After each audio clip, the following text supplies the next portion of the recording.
What's good? What's good? We're back. Yours truly, one and only Paul Pickett, host of the Paul Pickett Podcast, aka Triple P, aka the Common Sense Podcast, your source for music, sports, politics, world events, and much, much more. And like always, we're live on TikTok and we're pre-recording for YouTube, Facebook, Instagram, Spotify, Apple, Amazon, Deezer, TuneIn, Stitcher, Slacker, iHeartRadio, Player FM, and much, much more. Just Google Paul Pickett Podcast. See the name above me. All right, let's get into it. I didn't do no sports updates yesterday. There was only like 2 games, and I really needed to take a rest. I had a lot of music promo orders I had to process. We got a bunch of games to go over though. There's not too many games left in the season at all. The Bulls spanked my Charlotte Hornets 121-91. DeMar DeRozan gave you 23, 21 from Nikola Vucevic, and Zach LaVine gave you 23 as well. And James Bouknight scored 22 off the bench for Charlotte. He's been hurt most of the season, and if I'm not mistaken, he's a rookie. Or he's got 1 year experience, so still don't know what he's going to pan out to be. Oklahoma City lost to the Pacers 121-117. You got 21 from Josh Giddey and 39 from Shai Gilgeous-Alexander, along with 9 rebounds, 4 assists. And Josh Giddey also gave you 7 rebounds, 4 assists, along with 12 points and 10 rebounds for Lou Dort. And the Pacers, you had, a lot of well-balanced. TJ McConnell gave you 21 off the bench. Buddy Hield, 13. Isaiah Jackson, 13. Both off the bench. 18 from Andrew Nembhard. 15 from Benedict Mathurin. Jalen Smith, 12. And Jordan Nora, 13 points. So a lot of well-balanced for the Pacers. A lot of double-figure scoring. Sixers beat the Toronto Raptors 117-110. OG Anunoby gave you 17, 29 from Scotty Barnes, and 19 from Fred VanVleet. That's the best game Scotty Barnes had in a while. He's still young, though. He could get it together. He's had a slump sophomore season, as they call it, but he can still get back together. Joel B gave you 25 with 12 rebounds, 23 points, and 11 assists from James Harden. And we got 13 from Tyrese Maxey with 6 assists and 13 from DeAnthony Melton as well. Orlando Magic beat the Washington Wizards. They beat them 116-109. We got 20 from Franz Wagner. Paolo Banchero gave you 30 with 10 rebounds. 12 rebounds and 6 assists. Paolo Banchero is definitely going to be a very good player in the league going forward. And you got 25 from Markelle Fultz, along with 6 rebounds and 4 assists, which is great to see because Markelle Fultz, is the comp for like what's going on with Ben Simmons. Markelle Fultz had issues when he got drafted number 1 overall. His shooting form had changed. He had some kind of mental confidence issue going on. And it seems like the same thing Ben Simmons has, or unless Ben Simmons is really just physically declined as well. Jazz lost to the Boston Celtics 122-114. You got 20 from Walker Kessler and 28 from Talen Horton-Tucker, who put up a big game the other night as well. And Talen Horton-Tucker might be starting to get,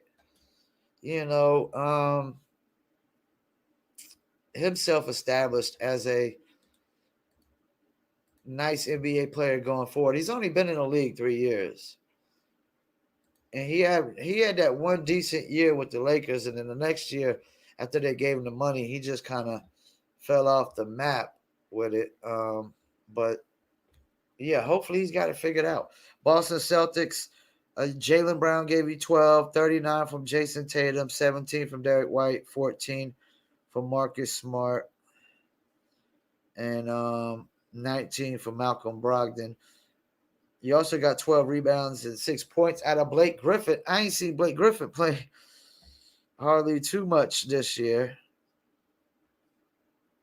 And that's the thing, man. The Celtics, Blake Griffin, man, he's definitely been championship chasing the last couple of years.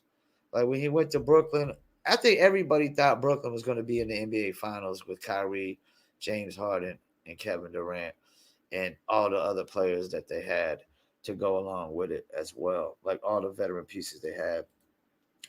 All right, I got a few more games you got to pull up here. And oh man, actually a lot more than a few. There's a lot of games last night. There was a lot of games last night. Atlanta lost to the Nets 124 to 107. I've been predicted ever since Mikal Bridges went to the Nets that he'll get to 20 points a game before the season's up. They only got a so many games left, just a few games left. But this bodes well for me because Bridges drops 42 on the Hawks. 42 on the Hawks. I said that he's going to get to 20 points a game before the season's up. And that's the best thing to happen to Mikal Bridges. It was going to the Nets because now he's not fourth fiddle. He's the guy. Let's see what the Hawks gave you. 16 from Saddiq Bey, 20 from DeJounte Murray, and 10 from Trae Young. Atlanta Hawks are a disappointment, man. They are a complete disappointment. I mean, this is the problem though when you trade you trade for the sorriest team in the league's best player. The sorriest team in the league's best player isn't necessarily like a all-star or a superstar or a guy that really contributes to winning basketball. Because guess what? Somebody's got to be the leading scorer for the worst team in the NBA. Brooklyn Nets, you got 16 from Cameron Johnson, Tar Heel. Dorian Finney-Smith gave you 19. 14 from Nick Claxton. 42 from Bridges. I'm calling it right now. 20 points a game. Bridges. I got it. 20.1. 20.1. Paul Stradamus got it right. Bridges hit 20 points a game before the end of the season. He was just at 19.8. That 42 put him over the hump. 20.1. Man, I'm calling it right now, man. Bridges is going to go to 20.5 a game before the season's up. I'm calling it. Fourth year in the league. Damn, I wish Charlotte Hornets had Mikal Bridges. I like Bridges, man. What's not to like about Bridges? What's not to like? Damn, but I caught it. Yeah, he got the 20 points a game, man. You know, so it's crazy. All right, let's see what other games we got here. We got Knicks beat the Cavs, and this is a big win for the Knicks, I would say. Brunson put up a career high 48. That's another cat that, man, Jalen Brunson, the Knicks had it right. I guess because his father being over there had it right. Dallas had it wrong on this one. Dallas should have gave him the money early when they could have gave him the money. They'd still have him under contract. And they'd still have, they'd probably be a lot better right now. But Jalen Brunson has stabilized the Knicks. You have 14 from Barrett, 12 from Obi Toppin, Mitchell Robinson, 10, Quentin Grimes, 14. 48 with 9 assists on 2 turnovers. Only 2 turnovers. 18 to 32 shooting, 7 for 12 for threes, 5 from 8 from field goal percentage, which that's kind of low. 60% is kind of low. Jalen Brunson has definitely earned his money, man. Knicks have got their money's worth from Jalen Brunson. And the Cavs, you got 20 from Darius Garland, 42 from Donovan Mitchell, 14 from Evan Mobley, 15 from Karis LeVert, 14 from Cedi Osman. But it just wasn't enough because Emmanuel Quickley also gave you 14 off the bench for the Knicks. And Josh Hart gave you 11. I like the Knicks going forward, man. Josh Hart, Jalen Brunson, RJ Barrett.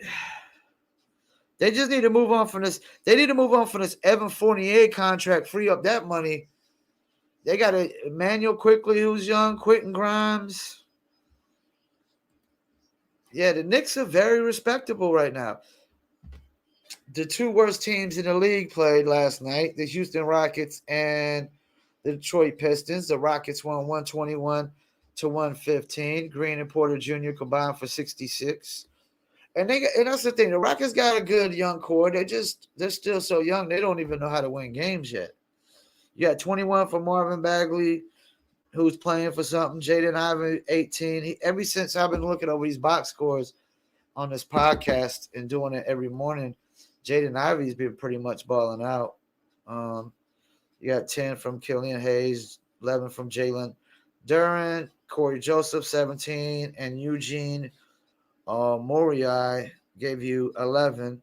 Rockets at 33 from Kevin Porter, 32 from Jalen Green, and then 15 and 15 from two other players, Jabari Smith, 13. Kevin Porter, let's look at his stats real quick. Kevin Porter Jr. and Jalen Green's. They're just still young. Kevin Porter Jr. is third year in the league, 19 a game. He's definitely going to be second fiddle, 19, 5, and 5, which is definitely due for a nice contract. Jalen Green, 22, 3, and 3. He's definitely a guy that's only looking to score. He's got to probably work on his passing. He's an athletic freak, too. Athletic freak. Clippers versus the Memphis Grizzlies. Bane and Kennard helped Grizzlies rally to beat Clippers. Kawhi Leonard only put up 12, 15 from Zubac, 13 from Gordon. Russell Westbrook put up 4 points. After that amazing night Russell Westbrook had, he only goes up, put up 4 points. This is why nobody has faith in Russell Westbrook, man, to win basketball games. Put up this amazing game to beat Memphis. Now Kawhi comes back and he only put up 4 points. Dylan Brooks gave you 12, 14 from Xavier Tillman, 22 from Desmond Bane. Ja Morant only gave you 10, 13 from Santi Aldama, and Luke Kennard gave you 17 points as well. And Memphis has not shown no signs of slowing up. Anthony Davis dominates to beat the Wolves. They beat them 123-111.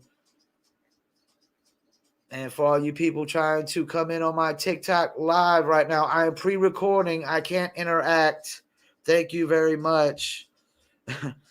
Los Angeles Lakers, 12 points from Jared Vanderbilt. LeBron James, 18.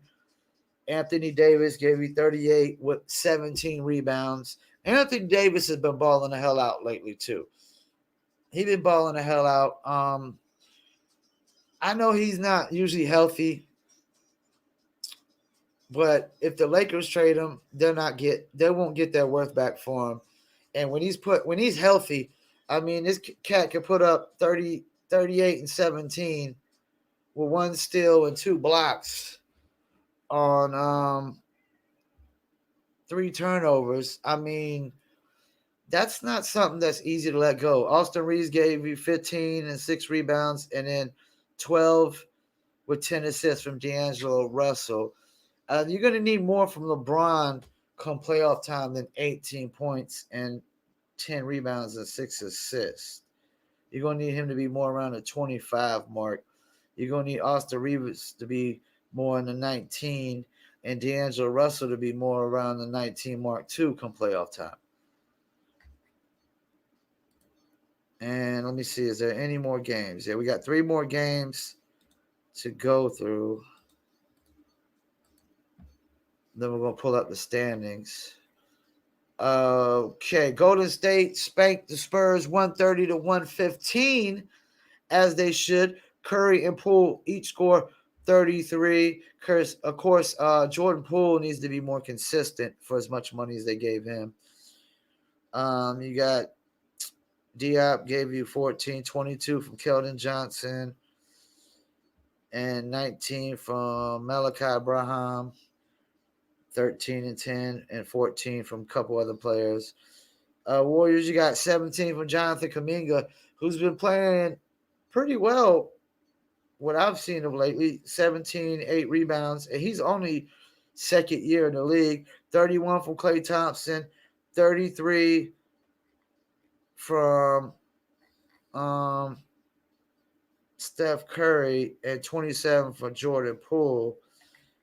And this title definitely is wrong. Curry, Poole each scored 33 as Warriors drop Spurs, when it clearly says Jordan Poole scored 27 and Curry scored 33 and Klay Thompson scored 31. Whoever did the reporting on this for NBA.com, terrible job. Terrible, awful job. What were you thinking? I mean, that is totally incorrect. Kings beat the Blazers 138-114, as they should. Tar Heel, Harrison Barnes gave you 11, 20 from Keegan Murray, who I continuously say that the Houston Rockets should have drafted. Domantas Sabonis gave you 20 and 12 on 8 assists with 2 steals. I mean, you can't ask more from this guy, man. This guy is scoring, rebounding, assisting. I mean, he's doing everything. Kevin Huerter gave you 14, 20 from De'Aaron Fox with 11 assists as well. And 10 from Kessler Edwards and Malik Monk, 20 off the bench as well. Portland Trail Blazers, you got 27 from Shaedon Sharpe. Shaedon Sharpe is getting great minutes right now.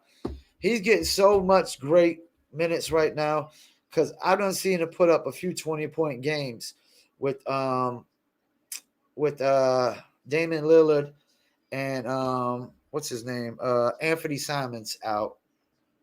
So, and Shaedon Sharpe, I mean, he's literally a rookie. He's a rookie, you know. He's going to be a good piece, man. He's going to be a good piece. And where's he from? If I'm not mistaken, Kentucky. What do I say about Kentucky Cats? Kentucky Cats always ball out in the pros, man. They always ball out in the pros. The Suns beat Denver 100-93. This game is significant to me. Let me go over. Okay, actually, there's nothing significant about this win. Let me take that back.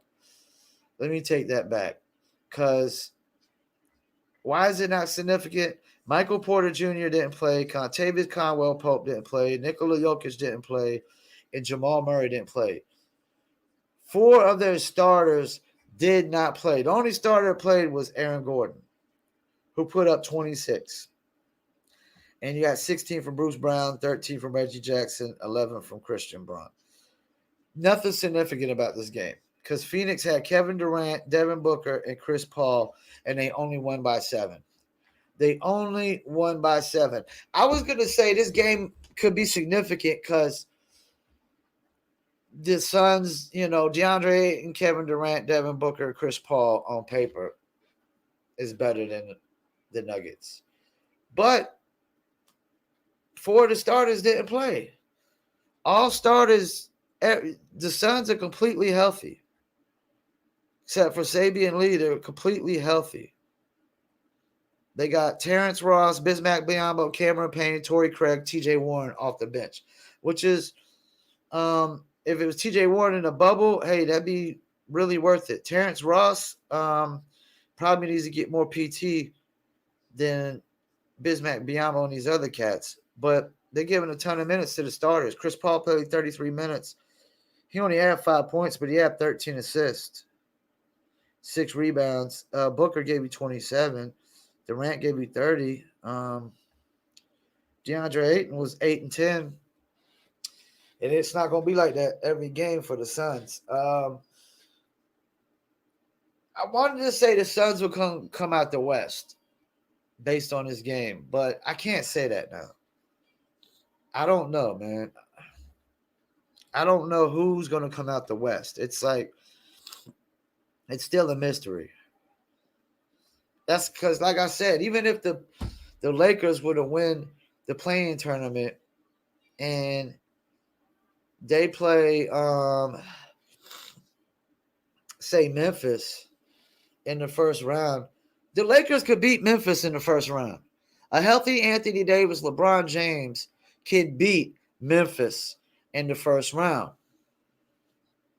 So I'm not even sold on Memphis. Golden State at 6 is quietly being overlooked. A lot of people still think they're sold on the Clippers, man, if they're healthy, but I'm not sold. I'm definitely not sold on the Kings. Yeah, like it.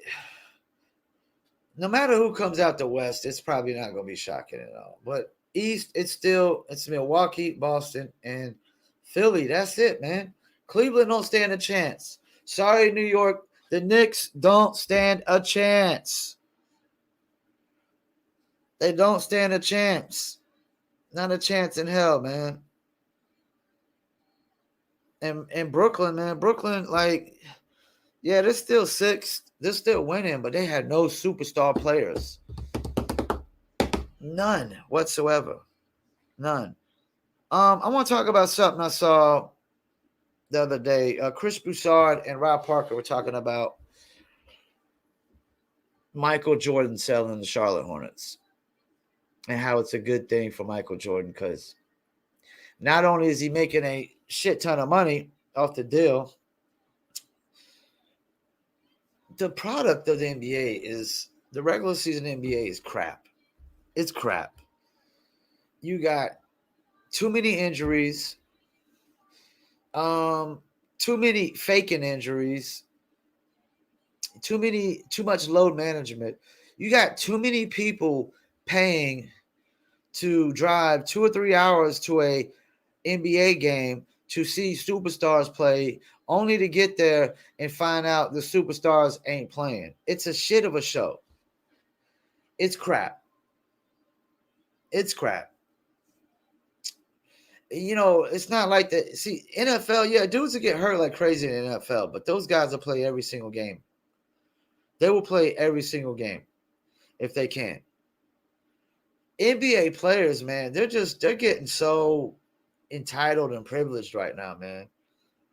Like, they don't want, they don't, a lot of, I would argue more than half the NBA players don't even really want to work for their money. They don't really want to work for their money.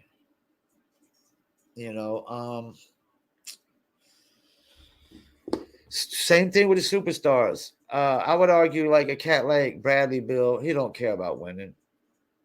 So you think like does he care about bettering his game? And like a cat like Kobe Bryant would try to better his game the last year. Last year he was in the league, Kobe Bryant. I guarantee was still trying to better something. Because that's how Kobe Bryant was, These NBA players, they've come very entitled. They come very entitled. I don't know nowhere else where you could just say I ain't going to work for a whole year, but sports.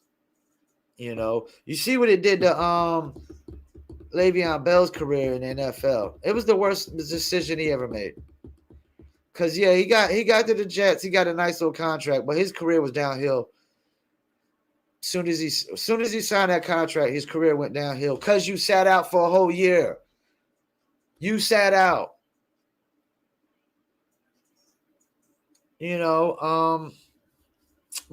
Athletes are worse than rappers and musicians with this shit. They are. Because like there's always a point where, even like a musician, there's a point where you're doing it because you love to do it. When you're playing high school basketball or you're a musician in high school, you're doing it because you love to do it. Because you're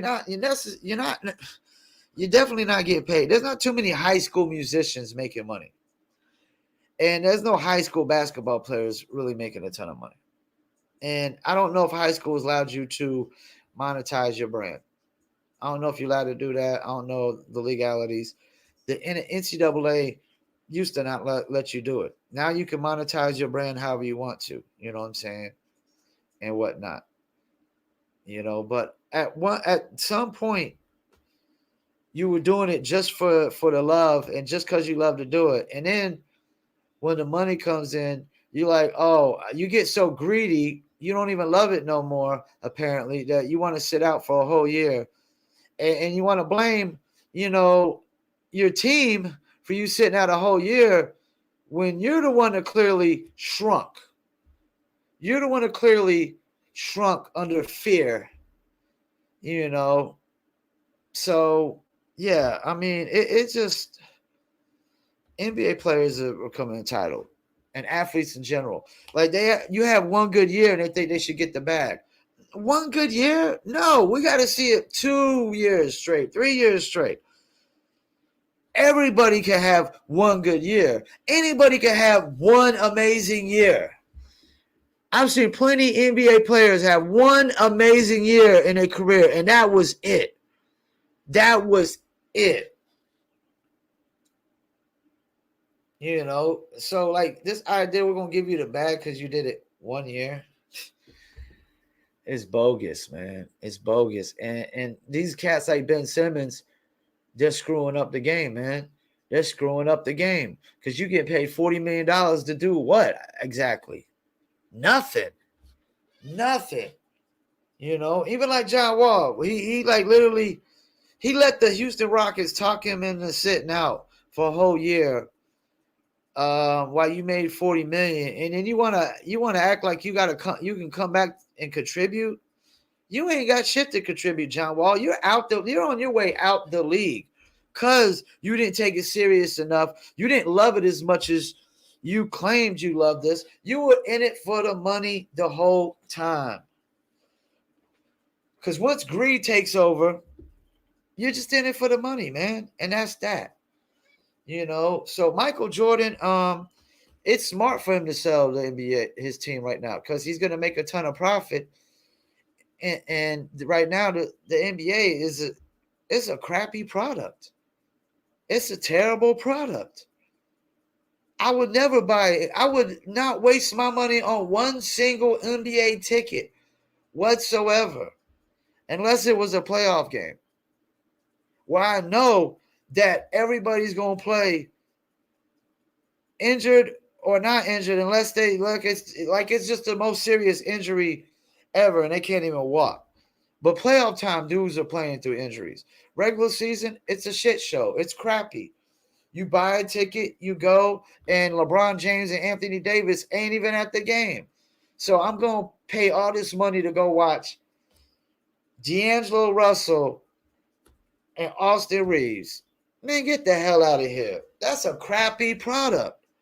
NBA is a crappy product right now. Plain and simple, man. I'm with Broussard and Rob Parker on this. Smartest thing for Jordan to do. And plus, we need an owner that can actually build a team in North Carolina. Because Michael Jordan, I mean, he might be the most talented basketball player ever, but he can't evaluate talent to save his life or your life or my life one bit. He cannot evaluate talent. And that's the thing. Just because you're great at one thing doesn't mean you're great at all things. Everybody can't be good at all things. We can't be all things. So, yeah. Once again, I want to thank you for tuning in, Paul Pickett Podcast. And I'm out. Peace.